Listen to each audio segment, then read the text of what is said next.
Has been whipping the entire province all day. Here now's Katie Breen is out in that wind tonight. So Katie, how's everything looking? Well, it's kind of cold out here, I'm not going to lie to you. And I've actually been speaking to people across the province today, all the different corners, and the consensus is it's just not fit. I spoke to a trapped truck driver who's stranded because of the ferries. I spoke to a woman who just loves to see the outside temperature, no matter what it's like, whatever the weather, she likes it.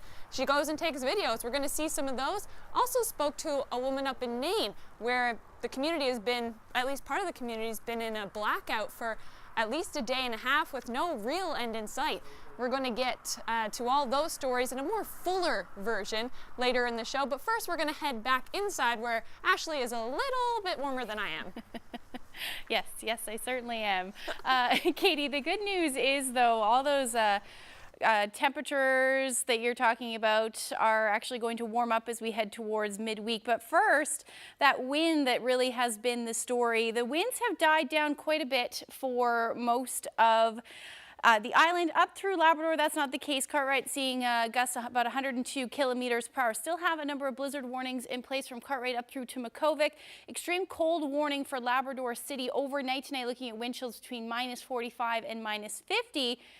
And if we take a look at some of the numbers up through Labrador, Nain has been walloped with 64 centimeters of snow. Those strong winds in Makkovik, also 103 centimeters has fallen since Friday with this storm system. Number of winds between 80 and 90 kilometers per hour. The peak was Port aux Basques, 139 kilometers per hour, and then St. John seeing 115. So definitely seeing these strong winds. And like I said, the good news is things will start to ease as we head through at least the next couple of days. Otherwise, we do still have those snow squall warnings in place along the west coast. Between 20 to 30 centimeters has already fallen. But through the night tonight, we are going to see the system pull away, which means all of that snow will eventually pull away right with it. But those temperatures are going to dip heading into Tuesday night and Wednesday, and that's because a ridge of high pressure moves in. I'll have all those details in your full forecast when I come back. Walking your dog off leash is against the law, but everybody's doing it here at Three Pond Barrens. Coming up, we'll speak with one group of dog owners who feels that the city needs to rethink the rules. We'll hear their argument for making Three Pond Barrens an off-leash dog park coming up. Well, who saw what and when? Dale Porter's friends testified today at the Al Potter murder trial, but very little was said about what they saw at the bar the night that their friend was killed. Ariana Kellen is following the story for Here and Now, and she joins us live now with the very latest from our newsroom. Ariana, what can you tell us about these friends? Well, Anthony, I can't tell you their names, and that's because a judge put a publication ban on their names earlier today.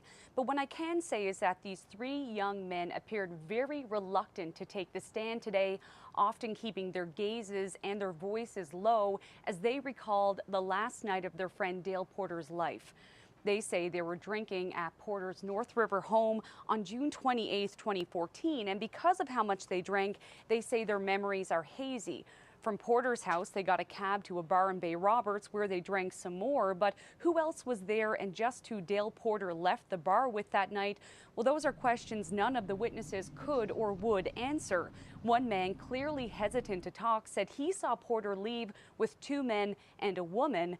When others were asked about their earlier police statements when they said they saw Porter at the bar with a bigger man and a smaller sized man, the witnesses said they could no longer recall. Now, that's what the court heard this morning, but this afternoon, the defense really hammered on some of the officers who were on this case, including the primary investigator. Take a look at these pictures. They were taken on July 3rd, 2014 in Brigus. It shows a knife that was found in a freshwater stream. A police officer took it and seized the knife. But after questioning from the defense, the officer said he wasn't the first person to find it, that someone else had made the discovery, contacted police, and were told to put the knife back where they found it. Now, this prompted the defense to point out the issue of evidence contamination. The court then heard that Al Potter was arrested less than a week after Porter's death. He was told that he'd be charged with murder, but he was ultimately released. But while he was in custody, police got a warrant to take his clothing, and as we've heard, one of his pieces of clothing, a hoodie, was tested for DNA and it had Dale Porter's blood on it. Now, the defense suggested that police never intended on charging Al Potter, but arrested him as a ruse to collect his clothing without grounds. That's an allegation that the primary investigator denies. More witnesses are expected to take the stand tomorrow. Reporting live for Here and Now, I'm Mariana Kelland in St. John's. A man has been found not guilty of drug trafficking after saying he didn't know Percocet is a controlled substance. 32-year-old Shane Leonard was facing a charge of conspiring to traffic a controlled substance. But today, a judge acquitted Leonard, saying it had not been proven that the man knew Percocet contained oxycodone, which is a controlled substance. Last December, Leonard testified that he sold Percocet to at least 3 people, but his lawyer asked the judge to dismiss the charge after Leonard testified that he didn't know Percocet contained oxycodone and he didn't know it was illegal to sell Percocet. Leonard is one of a number of men charged as part of police Operation Bombard. In 2016, he's believed to have ties to the Viking Motorcycle Club. And still with news from the courts and an update on a story we've been following for about 3 years now. It's about a Newfoundland man who says he was sexually abused at a cadet camp in Nova Scotia nearly 5 decades ago. John Doe first spoke with us 3 years ago. Back in 1970, he was just 15 years old when he went to a cadet camp at Greenwood in Nova Scotia. He says a 21-year-old training officer sexually abused him there. He blames the Department of National Defense. So he sued them for negligence. The judge recently made her ruling in John Doe's case. She agreed that he had been abused at Greenwood, but ruled that the military isn't liable for what happened. She said the evidence didn't prove the staff weren't appropriately screened and no red flags were ever raised about that officer. The lawyer for John Doe says his client is deeply disappointed with the decision and plans to appeal. Well, some people are calling for a rule change on a popular trail in St. John's. Three Pond Barrens is an isolated area in the upper part of Pippi Park. And it's a favorite spot for people looking to let their dogs run around off-leash, even though that's against the law. And Carolyn, I'm not accusing you of a crime, but you spoke with somebody who's rallying support to change that, and you also showed up with one of your own furry friends? I did. All right, let's take a look. Let's go, Tulip. If you're one of the many people who like to come up here to Three Pond Barrens to walk your dog, you know that the majority of dog owners like to let their dogs run around off-leash. It's against the law, but everybody's doing it. And we mean everybody. Within minutes of arriving, the first of many off-leash dogs is spotted. There is a sign at the entrance saying all dogs must be on a leash. You can't miss it, but everyone seems to ignore it. The person who owns this dog, and this dog, and these dogs. So many happy pooches running around and exploring and socializing, all except these two. On this day, Josh Smith is keeping his 2 dogs on a leash. This is Summer, and this is Chloe, and they're both good girls. But they're not happy about that leash. And for good reason. Smith admits on a normal day, he's one of the many culprits who lets his dogs run freely at Three Pond Barrens. He's just not going to do it on TV. And she wants to go right now. She wants to run. She sure does. I wish I could let her. A lot of people want to be able to take their dogs and enjoy nature unrestricted. Three Pond Barrens just seems like the logical choice. And that's why he started a Facebook group to gather support for the idea of designating Three Pond Barrens as an official off-leash dog walking trail. It's always been a point of contention up here, so at least now it's out in the open and people are talking about it. He feels the change would actually be better for people who are intimidated by dogs, because then expectations would mirror reality. What we hope to achieve here is, let it be known that this is a designated off-leash spot, and if you come here, expect that. The group plans to start a petition with the hope of convincing the Pippi Park Commission and the City of St. John's to allow off-leash activity, which would essentially maintain the status quo, but make it above board. There's many places to walk your dog on leash here in the city. I think that it wouldn't be far-fetched to have this place just the only spot for an off-leash park. Right now, I just don't see that as being an option that the board would look at. Sean Kelly of the Pippi Park Commission is quick to dash any hope of changing the rules. He says the park belongs to everyone, and not everyone likes dogs. This is a popular spot, I know, but it is a park. And that's the important thing that people need to know, is that it's a park. In none of the provincial parks or national parks in the province are you allowed to keep a dog off leash. So we're no different. Our rule will remain the same, and we're just hoping that people will start to abide by it more. He says the commission plans to install bigger signs to reinforce the rules and will try to get the message out through social media. I don't think it'll solve the problem, no. I don't think you'd see 100% of people put their dogs on leash just because we put up a bigger sign. But I think what it would do is just reinforce that message that, you know, you're not the only ones using the park, and you have to be respectful of the people who are out walking and are nervous or intimidated about dogs. But don't expect to see any enforcement of the rules. Kelly says it's such a large area, they don't have the resources for patrols or ticketing or surveillance cameras. We don't think that that would be, you know, the desired approach. Really, if you've got a multi-use park and it's a beautiful park and everybody should be allowed to enjoy it, then really what we want to see is that people just take ownership of the park themselves and work with each other to allow everybody to enjoy the park. So for Summer and Chloe, it'll stay status quo. They just need to wait for that annoying camera to turn off. All right, Sean Kelly, you didn't convert them despite the No. cuteness of all the dogs. They're pretty hard no It was. from Pippi Park. Yeah, but you know, that group, that Facebook group, it is brand new and they do plan to put together a petition. So you never know, if they get enough support, they might sway the powers that be. And other provinces do have like large nature trails designated for off-leash activities. So. All right, it's one of those things dog lovers feel strongly, others. So what do you think?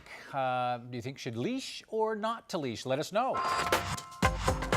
And here's how you can get in touch. You can email us at hereandnow.nl@cbc.ca or send us a message on Facebook or on Twitter at CBC NL.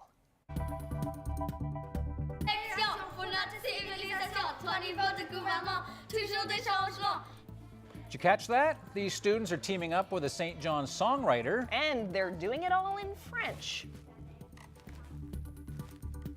It's the year of the pig. The Chinese Association of Newfoundland and Labrador rang in the Lunar New Year Saturday night at the Royal Canadian Legion in Pleasantville in St. John's. In the Chinese zodiac calendar, the year of the pig is supposed to be a good year to make money and invest. The pig is a symbol of intelligence and prosperity. All right, make some more money. You're a goat, right? I am a goat. Okay. But that means you're loving and selfless even when it's not in your own interest. Yes, you must have looked that up. I did. I did. I don't know these things off by heart. We'll talk dragons later.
Welcome back to Here and Now. And as we told you earlier in the show, weather warnings across the province today. Blizzard conditions for Labrador, snow squalls and high winds for the west and south coast of the island. So pretty nasty. And you heard earlier about blackouts in Nain, where they're absolutely buried in snow. Our Katie Breen's standing by here in St. John's because Katie is a trooper. How's it listening? Trying to be. How's it looking out there? Well, it's windy out here, but the real thing about this storm is that it's really touched every single pocket of this province. Was speaking to all kinds of folks all weekend, and that's when the weather started on Friday, and it really hasn't quit. We're going to hop around the province, starting near Red Harbor on the Burin Peninsula. Police were cleaning up from this crash today. The accident happened yesterday afternoon. The trailer was loaded down with food, but police say high winds were still able to tip it over. It blocked the road for about 4 hours. The trailer is totally destroyed. The driver was treated and has been released. In Port aux Basques, truckers are in a different situation. The ferry hasn't gone back and forth to the mainland since Friday morning. Marine Atlantic says about 200 tractor-trailers are lined up to cross. Darren Dodge is waiting for them to arrive so he can transport food back towards St. John's. He's been stuck, sleeping in his truck since Friday. Well, you might see every now and then the gust will hit the truck and you'll see things start to rock and move here. It's been a rocky night, that's for sure. And I guess I'm used to it, 30 years of doing this, so it's kind of become, just it rocks me to sleep. Marine Atlantic says crossing should start up again tomorrow, and it's going to work to get the backlog through. Now, Dodge is able to flick his ignition to stay warm, but lots of the area has been without power today. These shots are in Codroy Valley, or at least what you can see of Codroy Valley.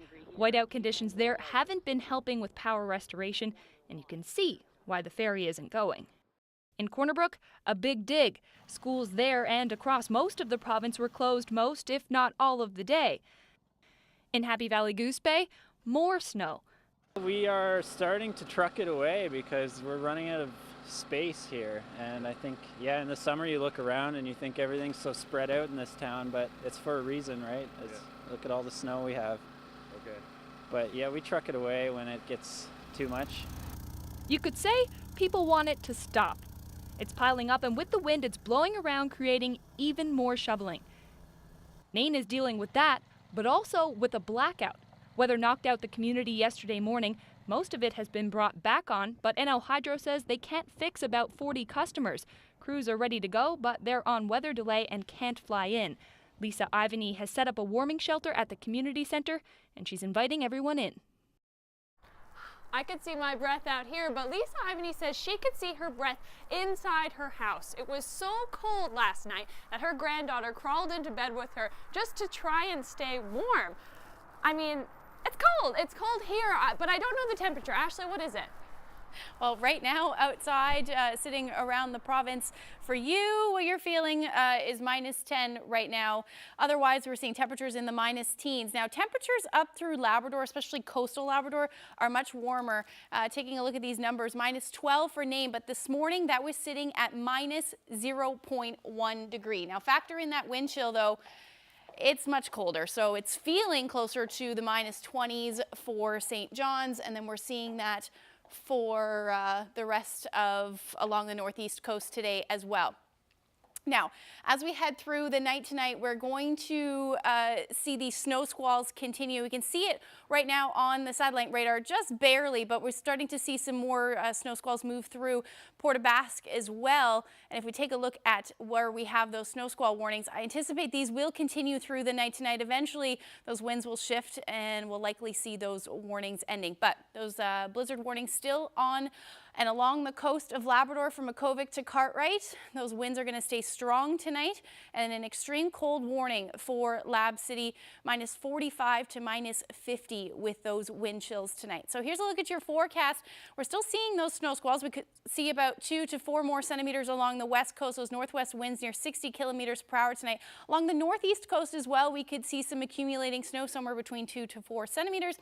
But those temperatures not moving much from what we're seeing right now, anywhere from -8 in St. John's to -13 in Grand Falls, Windsor. Now, the temperatures are going to climb a couple couple of degrees and then drop again into the afternoon tomorrow. So here's a look at your forecast up through Labrador, minus 31 in Lab City. Should clear out though, because we're starting to edge into that ridge of high pressure that's going to dominate as we head through the day on Wednesday. But again, blizzard conditions continuing for Cartwright. Those temperatures are going to drop. Northwest winds gusting upwards of about 100 kilometers per hour tonight. So taking a look at the future tracker, added those the temperatures on there as well. You can see staying quite cold up through Labrador City. And then for the island, again, not moving much, so minus 7 through the afternoon tomorrow. Then that ridge of high pressure starts to move in late day Tuesday into Wednesday morning. Look at these temperatures dipping down into the minus teens. We could see temperatures dipping into the minus 20s for low-lying areas as well. So here's a closer look at your forecast for tomorrow. Sunshine should be the story for the Burin Peninsula as we see that wind shift and that potential for those snow squalls ending. Going to see along the northeast coast, though, still looking at that potential for some lingering cloud cover and flurry activity tomorrow. Some northwest winds still quite gusty, upwards of about 60 kilometers per hour. That will be the story for most of the island tomorrow. Again, that potential for some flurries for central. Twillingate minus 8 tomorrow.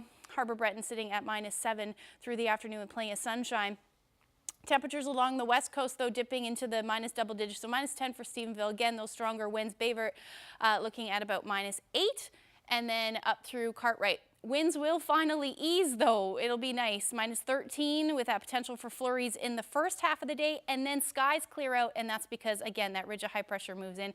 Minus 21 your afternoon high tomorrow for Lab City, and then minus 18 for Nain and plenty of sunshine. So that's a look at your forecast. I'll have a little bit further ahead when I come back. This weather forecast is brought to you by Newfoundland and Labrador Tourism. 5,000 kilometers of groomed trails are waiting to be explored. Embrace winter today. Well, writing songs is hard. Writing songs in a different language is harder, but students at Vanier Elementary took up the challenge to write a tune in French with an assist from musician Colleen Power. And now the students are ready to share their chansons. I almost said chansons. Thank you, teleprompter. They're ready to share their chansons with the world. Here now is Zach Gowdy has that story.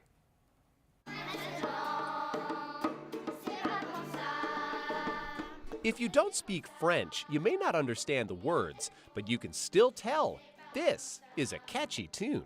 These French immersion students wrote it themselves with some professional help. So we took the grade 4, 5, and 6 classes here at Vanier Elementary, and we decided to create French songs. This is a project that we had applied for with Art Smarts program, and it's a really great project that we wanted to do, but we've always felt that projects that we do on a larger scale are English. So it was nice to do something that was project-based learning in French, and thankfully Art Smarts connected us with a local artist who actually records in French, Colleen Power.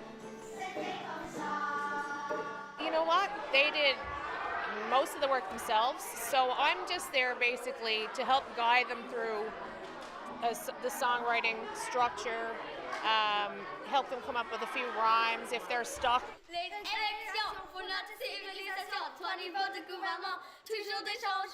Each class had a theme for their song. The grade 6 class wrote a rap about Canadian identity.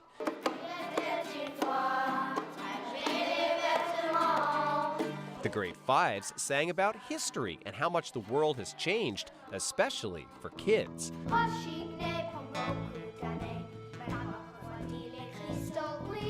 The grade 4 class took on the extra challenge of doing a music video. They also picked a theme that was tough to crack: rocks. Not rock music, literal rocks. Well, we had to learn about different types of rocks so we could write a song about them. So we had to do a lot of research about them and write choruses about rocks. Hard to write a song about rocks. Yeah, it's pretty hard because rocks you don't use, they aren't in your hands every day.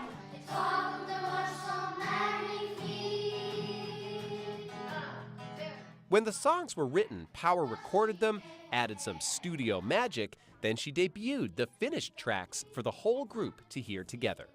It was super cool to have a professional guitar singer, and I'm sure she does other instruments, someone like that with us. Through the project, the students learned some important lessons about songwriting, That it's really hard and it takes a long time to do. It's not really easy to write verses in a day. It takes several days. It's a big project. But the other big lesson is how good it feels to listen to a song you wrote yourself. It felt really great to write one because it's something of your own. We'll have our whole class. It was really fun. Si vous voulez entendre les chansons complètes, vous pouvez trouver sur notre site web. And again, in English, if you'd like to hear the completed songs, you'll find them on our website, cbc.ca/nl. Zach Gowdy, CBC News, St. John's. Our bilingual reporter, Monsieur Goody. The Rooms has unveiled the new art exhibitions on display this winter. There was a reception on Friday night at the province's main museum and art gallery to unveil the exhibitions. 5 of the 7 new shows highlight the work of artists who live in Newfoundland and Labrador, including Manfred Buchheit, Nelson White, and Philippa Jones. We are here to celebrate tonight all of the artists, and this is a very ambitious schedule for the Rooms to be able to have 7 new exhibitions right here. And I have to say, it's impressive to see how many artists that are featured here have made Newfoundland and Labrador their home. Well, this is the bra chain for breast cancer awareness. A sight to behold. Minus 22 degrees and counting, but these women braved the cold for breast cancer.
Welcome back. Last week, Here Now tackled the issue of daycare during a new segment that we're calling The Talk.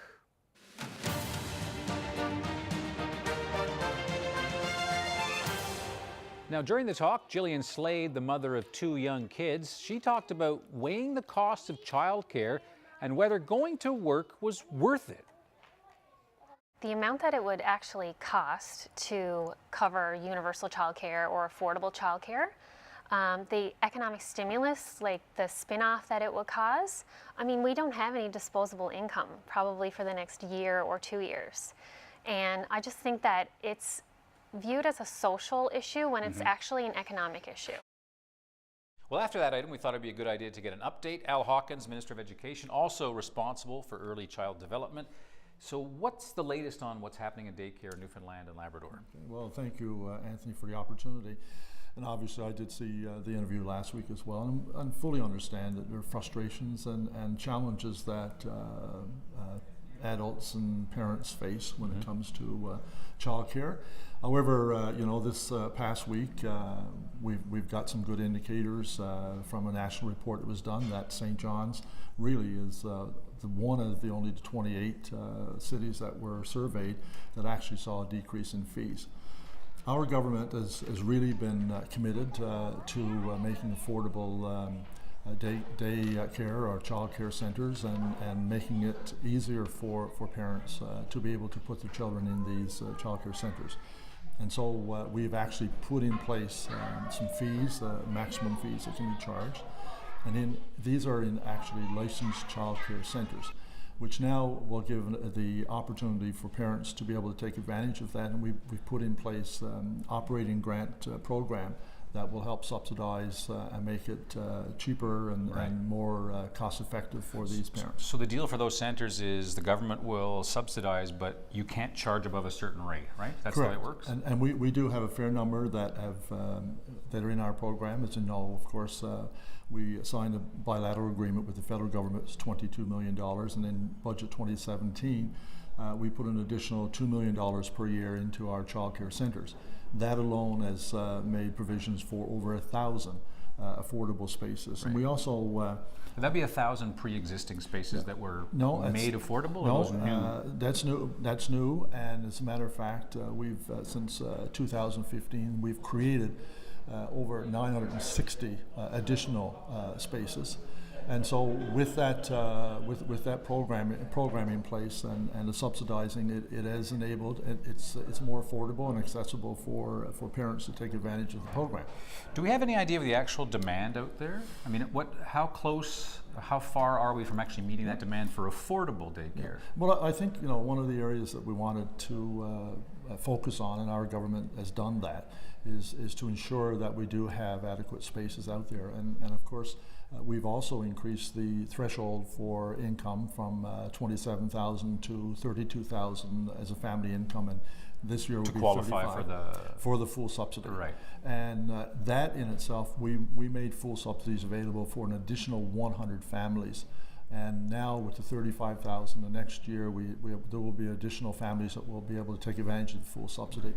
That will create another 560 families that will be fully subsidized. Right, so it's going the right way. And it's going in the right direction, and we've certainly, in our way forward, affordable child care centers is where we want to go.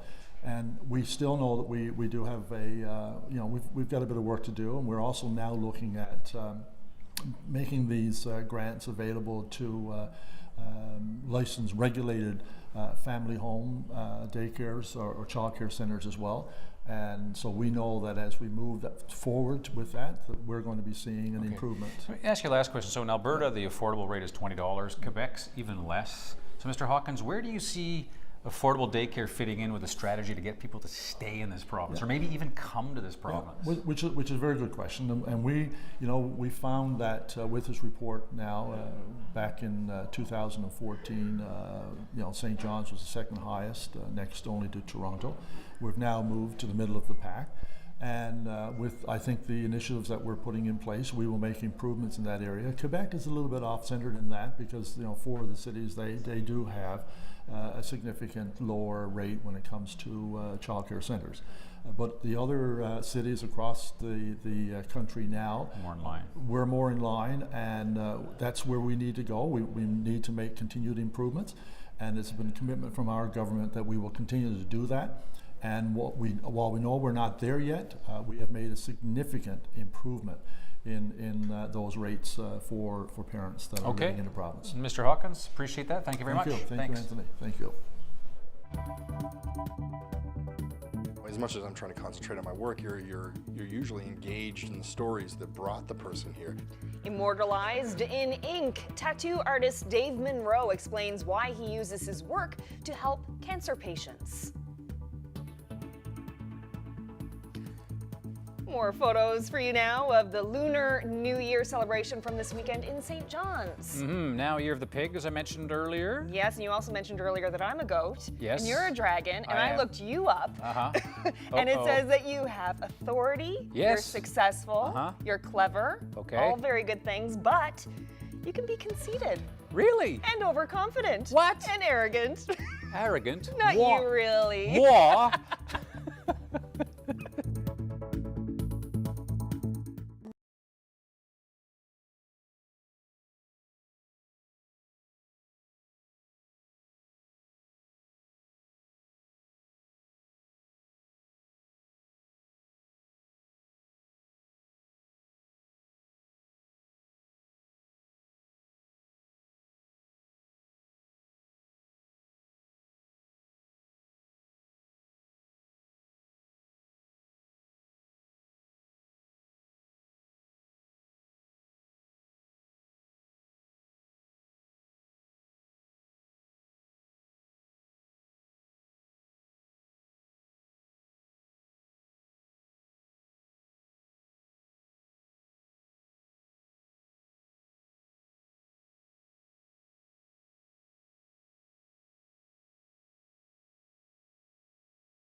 Welcome back to Here and Now. Well, for its 9th year, Troublebound Studio in St. John's has been trading designs for donations. The tattoo parlor is donating all proceeds raised from cancer ribbons drawn this weekend to Daffodil Place. That's a housing facility for people who have to travel to St. John's for their treatment. Here and Now's Jeremy Eaton swung by the studio. The fundraiser we're doing is a tattoo marathon. We charge $100 for the tattoos. All the money that is raised goes to Daffodil Place. We've been doing it now for 9 years. It started off a little selfish. It started off because I was having a difficult time dealing with the loss of my brother to brain cancer. As a coping mechanism on his birthday, I decided it would be better to work than dwell on my own thoughts. Because I wanted to get a memorial tattoo because my father passed away in September. It changed it dramatically. I didn't even know he was sick. He found out he had it and he died the next week. Hello? I love it. It's kind of an emotional roller coaster. You're working through a lot of stuff with a lot of people. So, you know, as much as I'm trying to concentrate on my work, you're usually engaged in the stories that brought the person here. Between the staff, we'll probably do at least 45 tattoos. A lot of the times, if we have a moment to squeeze someone in, we'll try to squeeze them in as well. Normally, we end up with a very large cancellation list. Every year that we've done the fundraiser, we have actually had a wait list from the year prior, so we'll usually contact those people first. So 10 to 15 names are just people that we weren't able to accommodate the year prior, usually. My grandfather's had cancer like 8 times now, and he's actually in the next week. I got to bring him back in next week, and he's going to be staying at Daffodil Place for a month. So, like, as soon as I seen it, I just knew it was something that I wanted. What do you think your pop's going to think when he sees this tattoo when you bring him into Daffodil Place in a few weeks? I don't know. It could be interesting because I did mention to him that I was thinking about it, but I was on the cancellation list when I told him. And then, like, as I was driving in yesterday, I got a call saying there was an opening. So no one really knows I'm doing it. So we'll just wait and see when I get home tomorrow. I had 2 grandmothers that both were diagnosed with cancer, one with colon cancer, and she passed away. And then I had another grandmother that had breast cancer. She was a survivor of that.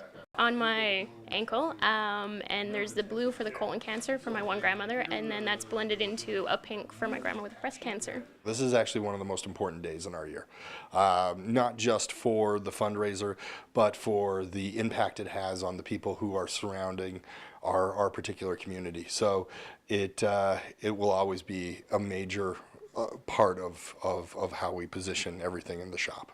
It's amazing. I love it. What's amazing, there's also another way to actually raise cancer awareness. If you were on Signal Hill over the weekend, you weren't seeing things. There actually was a 2-kilometer chain of bras pushed right up to Signal Hill this weekend. Yeah, about 3,000 bras, if you're wondering. They fluttered in a show of support for breast cancer survivors to raise money and awareness for the disease. Have a look. What's going on here today? What are you guys doing? Well, this is the bra chain for breast cancer awareness, hoping to help our community, our cancer community, and help support the Iris Kirby Center with all the donations of these bras. So we got all these people gathered, 6,600 feet of bras, roughly 3,000 bras. So we got to try to get up Signal Hill and get all these out.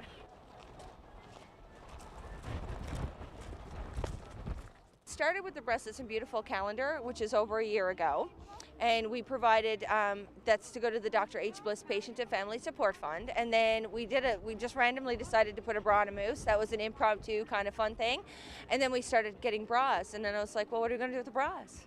And it's like, we might as well do something monumental. And I did some research online for international organizations with breast cancer, and the bra chain's been done all over the world. I've been involved with breast cancer now for 8 years. I am a survivor. It's been a up and down journey, but everyone's journey is so different. And, you know, just to be here to witness this is, for everything that I have gone through, it's worth every moment of the journey.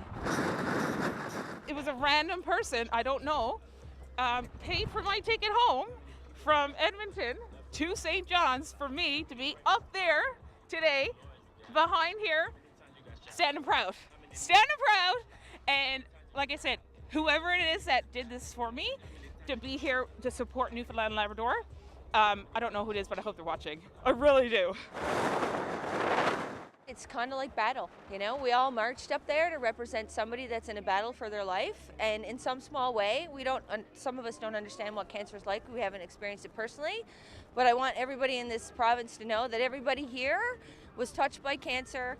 We love our community, and we want to support and inspire you. And you know what? It's a testament. We're out in minus 23 degrees. Yeah, and everybody's in good spirits, and we've had a wonderful time.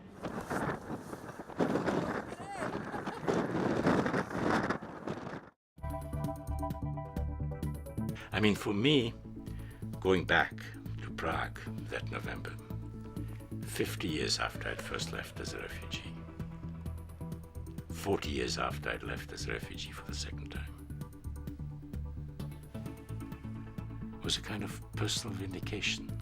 Remembering a veteran CBC correspondent. That's ahead.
we take the river run to the Ashawanapi Reunion, a Labrador archival special. Sunday at noon and Monday at 7. This weather update is brought to you by Beltone, helping the world hear better. Any luck that cold is a thing of the past? Or hope no? so. No, horrible. unfortunately not. That won't come until the weekend. So we're definitely looking, once we look ahead, you might be happy if you don't like this cold weather. But for sure, into Wednesday, you can see not much happening on the future tracker, and that's because a ridge of high pressure is dominating. But that also means that these cooler temperatures are going to stick around. Now, Wednesday night into Thursday, the next system starts to move in. So we are going to start to see some cloud cover move in through the day, and then that snow moves in late afternoon or late evening rather, and into the early morning hours. So taking a look at those temperatures, though, as I mentioned, sitting in the minus single digits yet again. And then up through Labrador, staying in the minus teens along the coast, towards Lab City, sitting around minus 20. Sunshine, it looks like for Nain at minus 15, but we are going to see that snow move in, as I said, towards the overnight and morning hours. Now, there is a slight chance some models are showing that we could see a little bit of a changeover, maybe some freezing rain into the afternoon on Thursday, but again, it's a little bit too far out. So we'll see when we get a better idea of the track of that system. Otherwise, it looks like a good 10 to 15 centimeters is possible. Central areas of Newfoundland likely looking at closer to 5 to 10 with this storm, and then it'll move through the day on Thursday for Valentine's Day, and then eventually clear out into the afternoon on Friday before another system moves in on Saturday. And this one is where we'll see that significant warm up. So rain on tap, and then temperatures are going to stay quite warm up through Labrador. This will be another snow event. At least for most of Labrador, towards the Straits and the southeastern portions, we could see things change over to snow and then get a little bit messy as well. So here's a look at the forecast over the next 5 days. Tuesday, again tomorrow, looking quite windy, minus 7 as your afternoon high on Wednesday with that snow moving in and then staying gray. It looks like maybe a few flurries on Friday. Saturday, those temperatures will eventually climb up. That's being a little bit liberal at minus 1. Now for central portions of the island, temperatures sitting around minus 8 right through Wednesday, climbing slowly as we head towards the weekend, minus 2 on Friday, and then 0 degrees as Saturday rolls around with that potential for some flurries as well. Now, the snow squalls will eventually end tomorrow, just looking at some lingering flurries, and then into Tuesday and, or rather Thursday and Friday into Saturday is when we really start to see that warm up. And then up through Labrador, going to sit in the minus single digits again as we head towards the end of the work week. Friday, minus 8, and then snow moves in again on Saturday, as I mentioned, with minus 9. For Western Labrador, though, temperature tomorrow around minus 21, plenty of sunshine. Then that system moves in, and those temperatures moderate a little bit into the minus teens through the rest of the week. So let's look at your forecast. I'll have your weather photo when I come back. Well, some sad news to report this evening about one of our own. Veteran CBC correspondent Joe Schlesinger has died. He was 90 years of age. It said a good reporter gets to the heart of a story, and what Joe did in his own way was report with heart, never forgetting the people whose stories he was telling. A big inspiration for a lot of people went into this business. As Ron Charles reports, Joe's own life set the stage for a remarkable career. South Vietnamese say they have 10,000 men on the road. Joe Schlesinger's more than half a century of restless curiosity brought Canadians compelling stories from around the world. Death to America. It sounds bloodthirsty, but some of them smile as they yell. And yet Schlesinger's own life story was no less enthralling. Born into a Jewish family in Vienna in 1928, he was raised in Bratislava, Czechoslovakia. We used to live right up there, all the whole front there. The rise of Nazi Germany led his parents to send him and his brother to the United Kingdom. After the war, he returned to discover his parents had been killed in the Holocaust. In Prague, his English got him a job at the Associated Press news service. But with the communist rulers cracking down on journalists, he had to escape Czechoslovakia once again. He made it through the Iron Curtain all the way to British Columbia, where he enrolled in university, edited a student newspaper, and eventually worked at a local daily.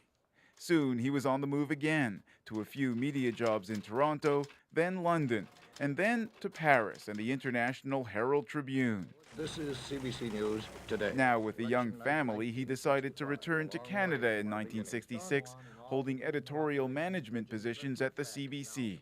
No one here seems eager to die in the last moments of this war. But anxious to get back into the field, Schlesinger launched a long career as one of Canada's preeminent foreign correspondents, covering wars, disasters, and revolutions across the globe. He credited his wife, whom he called Mike, and their 2 daughters for keeping him grounded. She kept this family together. She raised my daughters. They're wonderful, educated, loving human beings. And successful too. One of Schlesinger's most compelling stories was the 1989 Velvet Revolution and the fall of communism in the former Czechoslovakia, the country he fled twice. I mean, for me, going back to Prague that November, 50 years after I'd first left as a refugee, 40 years after I'd left as a refugee for the second time, was a kind of personal vindication. Forget all that stuff about loving Paris in the springtime. August is the month to be hit. What's happening here is not some outrageous abuse of human rights, but just disregard of human rights. Schlesinger officially retired from CBC in 1994, but continued to do analytical stories and documentaries for another 2 decades. It's such a privilege to be able to spend one's life watching the world unfold and actually being paid for it. Ron Charles, CBC News, Toronto.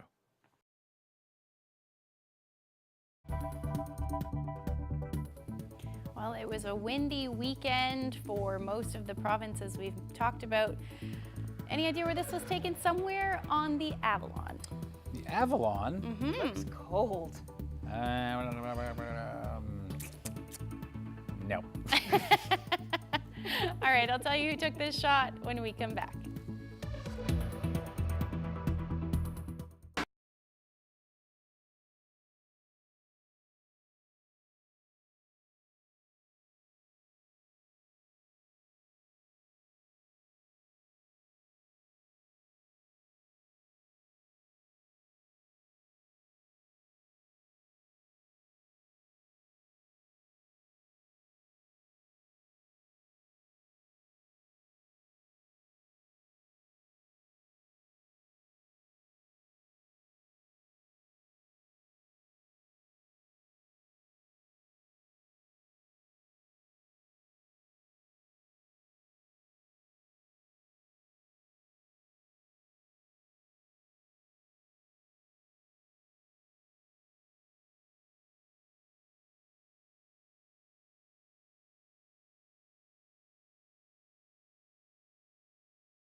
Welcome back to Here Now. It sounds like something out of a Liam Neeson movie, although we're not talking about wolves. No, hungry polar bears have overrun a small town in northern Russia. Just look at that. The bears have been seen eating trash at the local landfill, exploring apartment buildings, and in some cases chasing people. The community of about 2,500 is under a state of emergency after many failed attempts to scare the animals off. Yeah, going through apartment buildings. The town says there's never been such a large invasion, and now there's a team of specialists that's been deployed to sedate and remove those large animals. Look at them all. Wow. So many. That is a scary. On the other hand, it's good to see so many of them. We're always doing stories about how much trouble they're in. I guess the Russians are doing something we're not. Yeah, they're being fed, it looks Wow. like. It's amazing to me that they're not scared. And why are they so close to them? That's my question. The person who's recording? Yeah. They must be in a vehicle. Oh, they're in a vehicle. They are, yeah. Okay, but Yeah. Still. He's the guy throwing the steak. Yeah. Poor No, creatures. bad idea. No. Oh, that makes me so nervous. It does, yes. Well, you could look at the weather photo. Avalon. Avalon, yep. Okay. Do you have anything, Carolyn? I noticed you were quiet. It looks like it's in black and white to me. It does look like it's in black and white, but you can see a little bit of the blue there. It's actually Holyrood. Ah. Holyrood? That's right, Holyrood. Yeah. I knew it too as soon as I said it. Yeah, so she didn't cold. tell you it was taken in 1928, Yes. though, right? That's, A cold it's and where, windy not weekend. when. Well, they were out hiking in this. Vanessa was out hiking in this, so obviously it was a lovely afternoon, even though it was so windy and cold this weekend. But yeah, beautiful shot there. Thank you so much for sending that in. If you have any weather photos that you'd like to share with us, send them to nlphotos@cbc.ca. That's it for this Monday. We'll see you again tomorrow. Yeah. Have a great night, everyone. Good night.